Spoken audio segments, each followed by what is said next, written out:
Hi, welcome back. On this episode, I'm going to go over a starting issue I've been having with my bike. I'd go to start it, sometimes it'd roll over real good and fire up. Other times I'd go to start it and the motor wouldn't turn and the gauges would kick over and look like they lose power.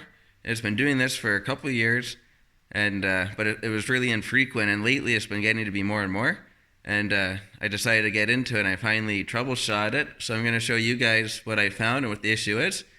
Don't forget to subscribe and click the notification button. Check me out on Instagram at Clargo Garage. Let's get started. Alright, so I had troubleshot it down to the decompression solenoid, which is located down at the bottom of the motor. This is going towards the back. This is the back of the bike over here, and that would be the front. So there's this little cover on it, just like so. That's the cover there, and there's two bolts to get this cover off. This is the cover. You can see the two bolt holes on it there. And it's just located right over like so.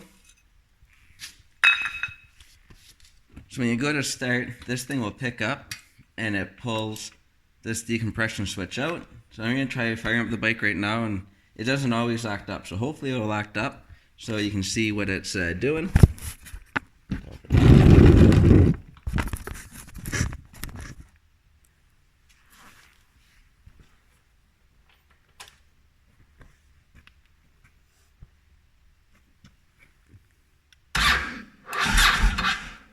So as you can see, it didn't open all the way. So if I hold this with my hand now,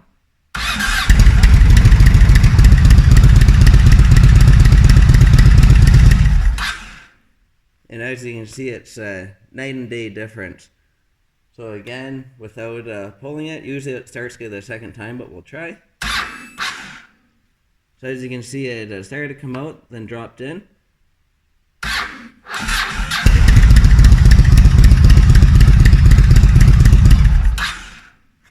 And that time you can see that it started to come out, went back in, and kept coming out.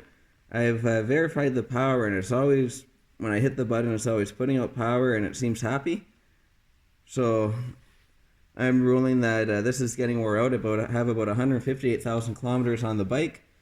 So it's not that surprising. So until I get a new one in, I'm just going to, when I need to, pull that open to fire the bike up. It is going to be a bit of a job to change. To get it off is easy, but then the way the wire runs up and around, that'll be the hardest part, just running the wire.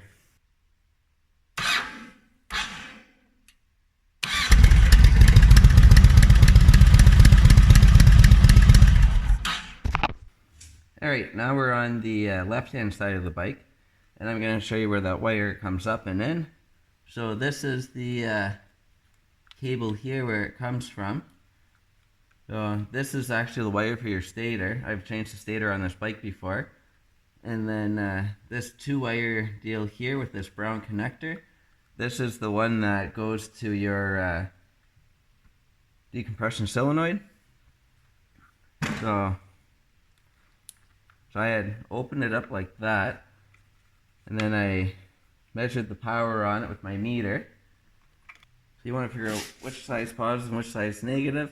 Looking at the connector where there's the push down, the left side right here, this will be our positive. So I carefully got my meter probe leads inside because we don't want to accidentally short it out and blow a fuse. And then turn the key on.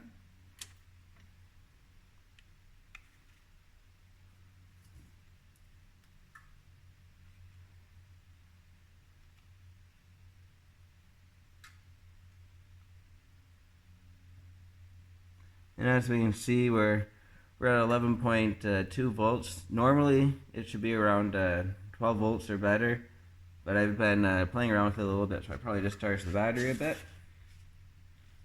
And it's positive, so I know that where my red lead is, that's our positive terminal. And then if I hit the start button,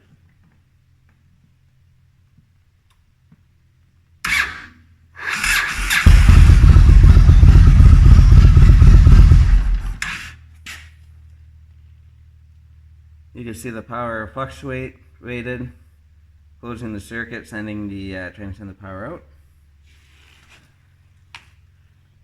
So we know we got this side of things working okay. And now our next step is to test the solenoid itself.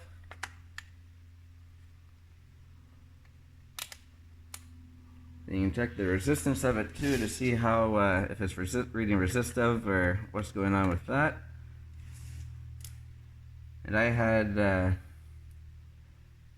just used some like lighting fixture ballast wire because it's nice and tiny and it fits in. So we know that looking at the connector this way, because this is how it would plug in, that this side is our positive. And then I'll put my red jumper on there. And then we know that the other side is our negative. So I'll shove that in. And then we can just take a resistance reading. So we'll take a resistance reading. We'll verify our meter is working right. We're getting 0 ohms. And we're getting about 1.1 ohms. But now we can reconnect these guys here and we'll see it function. So we're going to go, the right side of the connector is going to go in our negative lead on our battery. And then the red one, we're not going to connect on the battery, but we know that's our positive side, and we're going to actuate it from the other side.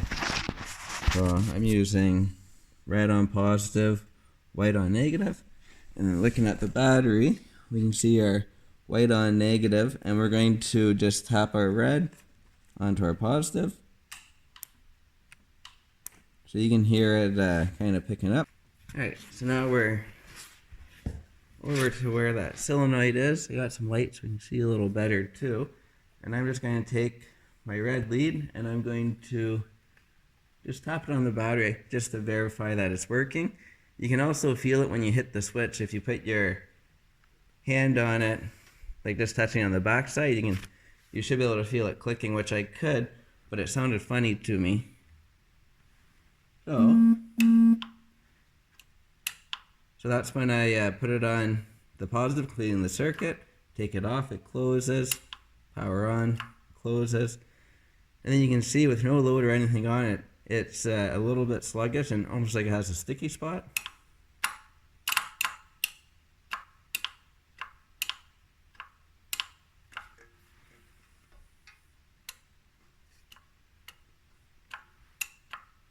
And then when you give it a little bit of resistance with your finger, it doesn't seem to want to work as good. You can see there, that was a good one. You can see it come out so far and then finish the rest of the way. So when this picks up, your motor has already started to start turning. So if you start to build up compression or you're on your compression stroke, it's too much force for this thing to handle because it's wore out and it won't allow you to roll your bike over or it'll significantly bog it down.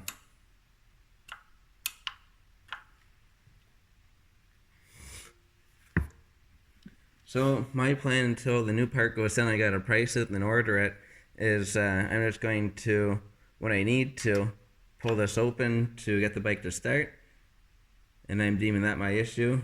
The starter seems okay, and the starter relay seems good. So this is our culprit. It does also go through our ignition box, but this, to me, seems to be our smoking gun in this case.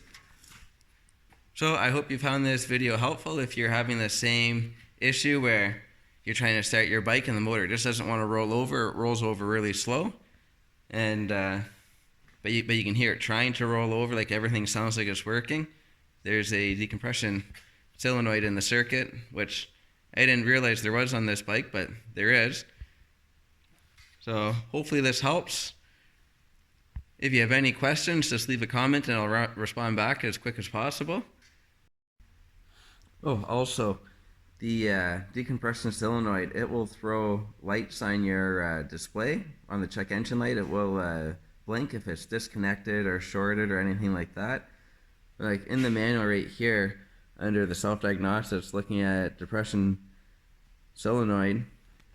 It has a column for defects, and the defects are disconnected, short-circuited, overheated, disconnected thermistor and solenoid, short-circuit thermistor and solenoid.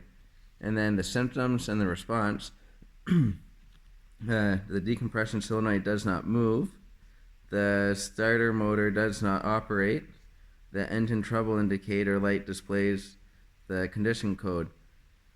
So in my case, it's not that it's not operating. The motor still wants to turn over and everything, but it also, but just doesn't function all the way. So it's just wore out and getting weak. And it has condition codes. So when the engine is running, and if the engine isn't running, that engine symbol will light up on your display, and it will blink in a pattern of 6. So you know if you have a blinking code, that it's your, and it's blinking 6 times, it's your decompression solenoid. Other solenoids that will throw a code, or other electrical things that will throw a code on this bike, there's a throttle position sensor, and it will blink the check engine light in a pattern of 3. If the speed sensor is giving defects, it will blink in a pattern of 4. And if the fuel level meter is giving troubles, it will blink in a pattern of 8, but that one will blink the fuel symbol. So I hope you found that a little helpful, but it will throw a code if you're catastrophically off. If it's open circuited, because I had unplugged it and rolled the bike over, and the bike still rolls over. I never short-circuited it, but I did do an open circuit test when I was playing around trying to figure things out. Have a great day. Don't forget to subscribe and click the notification button, and check me out on Instagram at Clargo Garage. Have a great night.